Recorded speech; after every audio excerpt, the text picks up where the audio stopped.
Halo semuanya, gimana kabar kalian hari ini? Kami harap kabar kalian selalu bahagia dan baik-baik saja. Untuk para jomblo, jangan sedih. Daripada galau mikirin gak punya pacar, mending lihat video ini. Kan dapat pengetahuan juga. Oke, pada video kali ini, kami kelompok 3 akan membahas tentang perkembangan fisik, kognitif, dan sosio-emosi pada dewasa awal. Sebelum membahas tentang perkembangan fisik, kognitif, sosio-emosi pada masa dewasa awal, lebih baiknya kita kenalan dulu nih. Kan ada pepatah, tak kenal maka tak sayang. Jadi kenalkan tim kita. Yang pertama ada Alinda Dwi Anuri dengan NIM 19610022. Yang kedua ada Sabrina Desti Eka Fitri dengan NIM 19610033. Dan yang terakhir dan cowok sendiri yaitu ada Sulhan Fahril dengan NIM 19610008. Jadi video kali ini akan membahas beberapa poin penting pada perkembangan masa dewasa awal, yaitu pada bagian pertama ada perkembangan fisik yang akan dijelaskan oleh Alinda, dan bagian kedua ada perkembangan kognitif yang dijelaskan oleh Sabrina, dan yang terakhir yaitu bagian ketiga perkembangan sosio-emosi akan dijelaskan oleh Sulhan. Jadi stay tune ya guys. Halo teman-teman, bagian pertama ada perkembangan fisik pada masa dewasa awal. Jadi tonton terus ya, jangan sampai di skip. Baik, pada poin pertama perubahan fisik masa dewasa awal yaitu ada transisi masa remaja menuju masa dewasa. Masa ini disebut juga dengan masa beranjak dewasa atau emerging adulthood yang terjadi pada umur 18-25 tahun dan ditandai dengan eksperimen serta eksplorasi. Eksplorasi seperti apa sih yang terjadi pada masa ini? Yaitu eksplorasi apa karir yang ingin mereka ambil, individu seperti apa yang mereka inginkan, dan gaya hidup seperti apa yang mereka inginkan. Misalnya ingin hidup melajang, bersama, dan menikah. Menurut Jeffrey Arnett, terdapat 5 ciri orang yang beranjak dewasa, yaitu yang pertama, eksplorasi identitas. Eksplorasi identitas ini merupakan masa di mana terjadi perubahan penting yang menyangkut tentang identitas individu. Yang kedua, yaitu ketidakstabilan, di mana ketidakstabilan ini terjadi pada hal relasi romantis, pekerjaan, dan pendidikan. Yang ketiga yaitu self-focus, di mana seorang individu berfokus pada kehidupannya sendiri. Yang keempat, feeling in between, di mana seseorang individu merasa bahwa dirinya sudah dewasa dan bukan remaja lagi.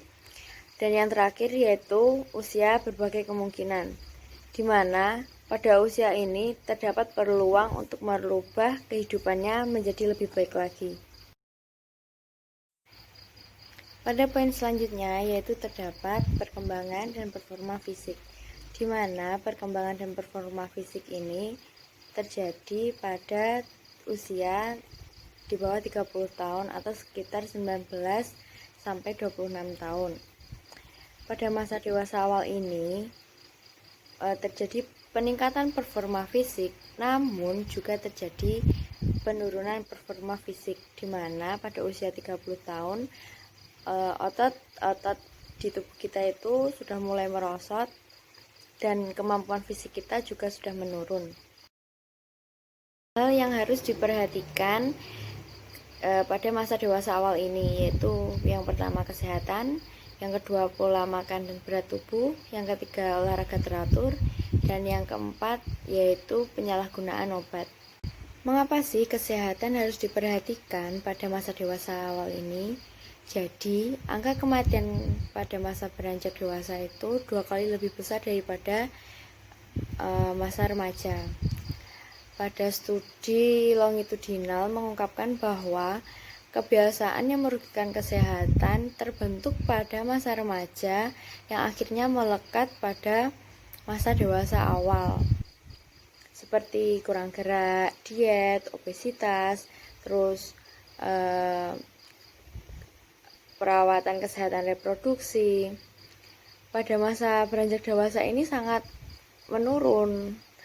Jadi gaya hidup semacam ini tuh mempengaruhi kepuasan kehidupan di masa selanjutnya, di masa dewasa selanjutnya. Hal selanjutnya yang harus diperhatikan pada masa dewasa awal ini yaitu pola makan dan berat tubuh, di mana kita harus menjaga pola makan kita agar berat tubuh kita juga terjaga. Karena apabila kita tidak bisa menjaga pola makan kita, kemungkinan buruk itu akan mengalami obesitas. Kalian tahu kan obesitas itu, di mana berat badan seseorang berlebihan, dan obesitas itu akan meningkatkan resiko penyakit seperti hipertensi, diabetes, dan kardiovaskular. Jadi buat kalian jaga pola makan kalian ya, soalnya obesitas itu menakutkan sekali. Bukan hanya pola makan dan berat tubuh loh yang harus kita perhatikan, namun olahraga secara teratur juga harus diperhatikan pada masa dewasa awal ini. Karena olahraga secara teratur dapat mencegah resiko penyakit seperti penyakit jantung, diabetes, dan penyakit lainnya. Jadi kami sarankan luangkan waktu 15 menit saja dalam sehari untuk melakukan olahraga agar tubuh kita tidak mudah terserang penyakit. Hal terakhir yang harus diperhatikan pada masa dewasa awal ini yaitu penyalahgunaan obat. Obat di sini maksudnya itu obat-obat terlarang, karena kebiasaan buruk itu terbentuk pada masa remaja sehingga akan terbawa pada masa awal, dimana pada masa remaja dulu mereka ada yang mabuk-mabukan, merokok, sehingga terbawa ke masa dewasa awal, dimana masa dewasa awal itu biasanya seperti mahasiswa, sehingga mahasiswa itu sering bolos atau memiliki masalah dengan polisi, dan mereka sebenarnya ingin berhenti, namun mereka seperti kecanduan, ketagihan gitu, sehingga itu merupakan salah satu kebiasaan buruk dan harus disembuhkan dari mereka agar mereka sendiri hidup dengan sehat. Poin terakhir pada perubahan fisik masa dewasa awal yaitu seksualitas, di mana aktivitas seksual terjadi pada umur 18 tahun, dan pada masa ini individu aktif secara seksual. Pada perilaku seksual terdapat perilaku heteroseksual dan perilaku lesbi dan gay. Perilaku lesbi dan gay itu seperti perilaku menyukai sesama jenis. Dan untuk infeksi secara seksual itu ada loh penyakit yang ditularkan melalui hubungan intim seperti HIV dan AIDS. Sekian pembahasan tentang perubahan fisik pada masa dewasa awal. Selanjutnya pada perubahan kognitif akan dijelaskan oleh teman saya yaitu Sabrina. Tolong perhatikan dan selamat menonton. Silahkan Sabrina. Terima kasih Alinda. Baik, saya Sabrina dan di sini saya akan menjelaskan terkait perkembangan kognitif pada masa dewasa awal. Tahap-tahap kognitif. Menurut Piaget, bahwa remaja dan orang dewasa berpikir dengan cara yang sama, yaitu secara formal operasional. Ini ditandai dengan cara berpikir yang lebih logis, abstrak, dan idealistik. Biasanya pada usia sekitar 11 hingga 15 tahun. Namun, pastinya orang dewasa memiliki pengetahuan lebih banyak dibandingkan remaja. Para ahli perkembangan juga memaparkan, pada masa ini cara berpikir mereka mulai berubah menjadi berpikir secara realistik dan pragmatis, yaitu sifat atau ciri individu yang cenderung berpikir praktis dan instan. Menurut Leboeuf, salah satu tandanya adalah mereka mulai menghadapi paksaan realitas pekerjaan dan idealisme mereka menurun. Selanjutnya, menurut William Perry, pada masa ini orang dewasa pemikirannya berubah menjadi reflektif dan relativistik. Sebagai individu yang beranjak dewasa, secara bertahap itu pasti mulai menyadari berbagai pendapat serta perspektif dari orang lain. Berbeda dengan pada masa anak-anak yang biasanya hanya mengambil dari satu sudut pandang saja. Kemudian, beberapa ahli mengusulkan adanya tahap pemikiran postformal, yaitu pemikiran yang lebih matang untuk memahami, menganalisis, dan mengambil kesimpulan dari pemikiran-pemikiran kontradiktif atau bertentangan. Kreativitas. Bentuk kreativitas pada masa ini terjadi tergantung minat dan bakat individu tersebut. Puncak kreativitas diraih di masa dewasa, seringkali di usia 40 tahunan, setelah itu menurun. Menurunnya daya kreativitas individu seiring bertambahnya usia ini juga perlu dipertimbangkan dengan aspek-aspek yang bersangkutan. Misal, dalam bidang seperti filsafat dan sejarah, seringkali individu memperlihatkan banyak kreativitasnya ketika berusia 30 hingga 40 tahunan. Sebaliknya, dalam bidang seperti puisi, matematika, dan fisika, itu puncak kreativitasnya seringkali diraih ketika berusia 20 hingga 30 tahunan. Karir dan pekerjaan. Yang pertama, perubahan perkembangan. Pada usia belasan hingga 20-an, banyak individu yang telah menyelesaikan pendidikan atau pelatihan. Biasanya pengambilan keputusan karir mereka menjadi lebih serius seiring eksplorasi mereka terhadap berbagai kemungkinan karir yang ingin mereka tekuni. 2. Menemukan jalan dan tujuan hidup.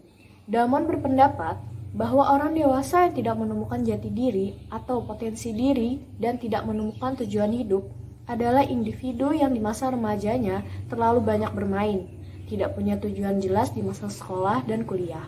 Di sini, banyak individu yang terfokus pada tujuan jangka pendek saja dan tidak mencari tahu gambaran luas atau jangka panjang untuk kehidupannya. 3. Pengaruh pekerjaan. Ini meliputi membentuk identitas atau jati diri, memberikan efek positif dan negatif, dan kurang lebih sepertiga kehidupan individu untuk bekerja. Baiklah, sekian terkait perkembangan kognitif. Selanjutnya akan dijelaskan oleh Saudara Zulhan terkait perkembangan sosio-emosi pada masa dewasa awal. Silakan Zulhan. Saya selaku penjelasan masalah akan mempresentasikan tentang masalah perkembangan sosio-emosi di awal masa dewasa. Baiklah, saya akan memulainya. Saya akan menjelaskan yang pertama adalah stabilitas dan perubahan yang berlangsung di masa kanak-kanak hingga masa dewasa. Bagi orang dewasa, perkembangan sosio-emosi berkisar sekitar integritas yang adaptif dari pengalaman emosional yang memuaskan seperti relasi yang berhasil dengan orang lain. Ini dari penjelasan dari ilmuwan baru-baru ini menyatakan bahwa 20 tahun pertama dalam kehidupan orang bisa memprediksi kehidupan sosio-emosi pada usia dewasa. Ini menurut McAdams Olson 2010 sama kawan-kawannya. Kemudian yang kedua, ketertarikan cinta dan relasi yang akrab. Yang pertama, ketertarikan. Mengapa orang tertarik dengan orang lain yang memiliki sikap, nilai dan gaya hidup yang sama? Jawabannya adalah validasi konsensual. Sikap dan nilai kita memperoleh dukungan jika sikap dan nilai orang lain juga sama dengan kita. Sikap dan nilai memisahkan sikap dan nilai kita. Baru-baru ini ketertarikan tidak saja terjadi melalui interaksi langsung, tapi juga melalui internet. Jadi penelitian ini, yang mana dia, nama penelitinya adalah Frazzetto, yang mana dia beranggapan bahwa ketertarikan seseorang bukan cuma bertemu langsung, tetapi awal-awal ini dia menemukan bahwa ketertarikan orang itu melalui video call atau WhatsApp, dan lain sebagainya. Yang kedua yaitu ketertarikan fisik. Para psikolog atau ilmuwan psikologi tidak berpendapat ketertarikan dengan keindahan tidak sejelas yang diinginkan. Banyak agensi periklanan, contohnya psikolog menentukan bahwa pria dan wanita heteroseksual memilih perbedaan pendapat mengenai pentingnya penampilan yang baik ketika mencari pasangan. Jadi contohnya ialah seseorang ketika memilih pasangan itu saat sekarang ini kebanyakan tergantung kepada penampilannya. Jadi untuk ini penelitian psikolog ya. Jadi kalau masalah harta atau yang lainnya tidak terlalu penting. Kalau masalah penampilan penting gitu. Kalau menurut contoh ini. Kemudian yang ketiga yaitu bentuk-bentuk cinta. Jika keintiman itu mengawali suatu hubungan, timbullah kemungkinan untuk mempermudah hubungan cinta. Cinta melibatkan wilayah perilaku manusia yang luas dan kompleks, menjangkaui berbagai relasi, mencakup persahabatan, cinta romantis, cinta efektif, dan bahkan menurut para ahli, melibatkan altruisme, consumers love.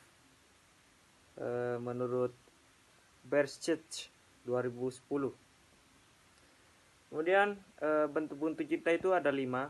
Yang pertama, keintiman dan kemandirian. Perkembangan di masa awal dewasa seringkali melibatkan upaya menyeimbangkan keintiman dan komitmen di satu sisi. Kemudian persahabatan. Peneliti semakin banyak menemukan hasil-hasil yang menunjukkan bahwa memainkan peran penting dalam perkembangan sepanjang hidup adalah persahabatan. Ini menurut Rawlins 2009. Kemudian yang ketiga, cinta romantis. Cinta romantis memiliki komponen seksualitas dan gairah yang kuat.